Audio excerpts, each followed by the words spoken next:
Mauritius वह देश है जिसका कोई भी भाग समुद्र से 15 मील से अधिक दूर नहीं है। मॉरिशस की जनसंख्या के लगभग 67% लोग भारतीय मूल के हैं। इसकी राजधानी पोर्ट लुई की गलियों के नाम कलकत्ता, मद्रास, हैदराबाद और बम्बई हैं, तथा जिसके एक पूरे मोहल्ले का नाम काशी है। यह वह देश है जहां बनारस भी है, गोकुल भी है और ब्रह्मस्थान भी। मैं दिल्ली से 15 जुलाई को बम्बई यानी मुंबई के लिए, बम्बई से 16 जुलाई को नैरोबी के लिए, फिर नैरोबी से 17 जुलाई को मॉरिशस के लिए रवाना हुआ। इस यात्रा में नैरोबी में मुझे 1 रात और 2 दिन ठहरने का अवसर मिल गया। अतएव मन में यह लोभ जाग गया कि मॉरिशस के भारतीयों और अफ्रीकियों से मिलने से पहले हमें अफ्रीका के शेरों से मुलाकात कर लेनी चाहिए। विमान दूसरे दिन शाम को मिलने वाला था।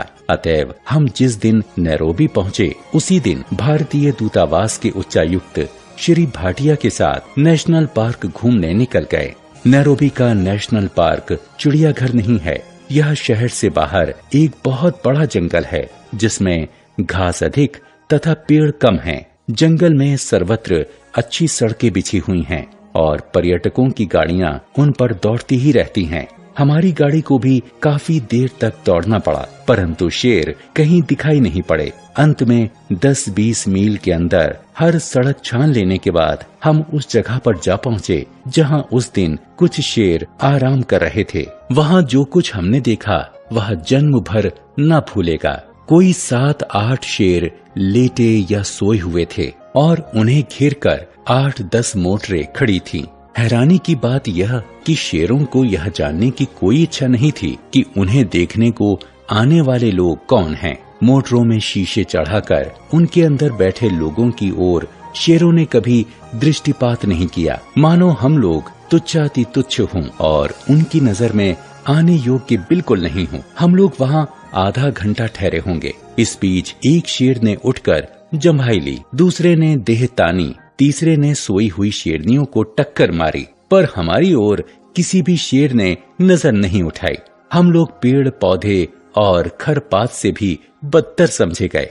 इतने में लगभग मील भर की दूरी पर हिरणों का एक झुंड दिखाई पड़ा, जिसके बीच एक जिराफ खड़ा था। अब 2 जवान शेर उठे और उस ओर चल दिए। एक तो थोड़ा सा आगे बढ़कर एक जगह बैठ गया, लेकिन दूसरा घास के बीच छिपता हुआ मोर्चे पर आगे बढ़ने लगा। हिरणों के झुंड ने भांप लिया कि उन पर शेरों की नजर पड़ चुकी है, अतएव वे चरना भूलकर चौकन्ने हो उठे। फिर ऐसा हुआ कि झुंड से छूटकर कुछ हिरण एक तरफ को भाग निकले, किंतु बाकी जहाँ के तहाँ खड़े रहे। इच्छा तो यह थी कि हम कुछ पल तक रुकें और देखें कि क्या होता है, किंतु समय 6 से ऊपर हो रहा था और 7 बजे तक नेशनल पार्क का फाटक बंद हो जाता था। फिर यह भी बात थी कि शेर तो शिकार सूर्यास्त के बाद ही किया करते हैं और वे झुंड का शिकार नहीं करते, बल्कि उस जानवर का करते हैं जो भागते हुए झुंड से पिछड़ जाता है।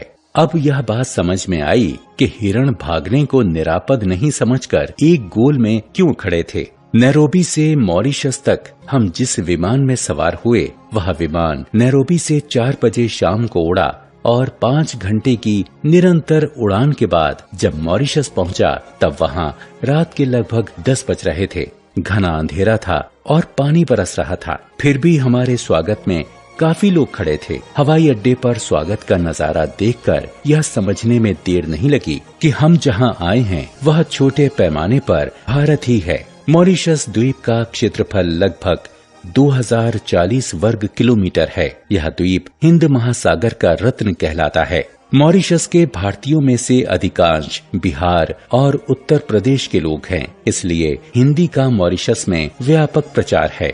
मॉरिशस की हिंदी प्रचारणी सभा एक सक्रिय संस्था है। वैसे यहाँ की राजभाषा अंग्रेजी और बोलचाल की भाषा क्रियोल है। क्रियोल के बाद मॉरिशस की दूसरी जनभाषा भोजपुरी को ही मानना पड़ेगा।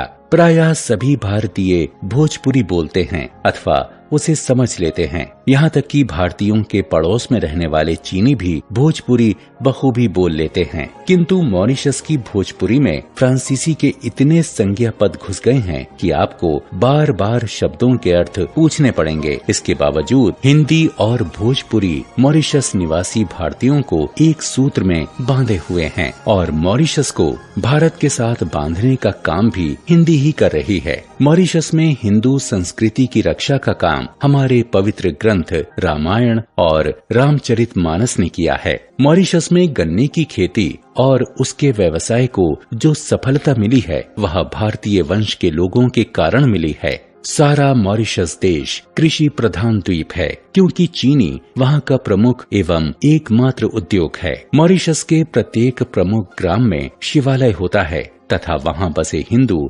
रामायण और रामचरितमानस का पाठ करते हैं अथवा ढोलक और झांझ पर उनका गायन करते हैं। मॉरिशस के मंदिरों और शिवालयों को मैंने अत्यंत स्वच्छ और सुरम्य पाया। कितना अच्छा हो यदि हम भारत में भी अपने मंदिरों और तीर्थ स्थलों को उतना ही स्वच्छ और सुरम्य बनाएं जितना स्वच्छ वे मॉरिशस में दिखाई देते हैं। मॉरिशस का परी तालाब भी हिंदुओं की अपार भक्ति के कारण पावन स्थल बन गया है।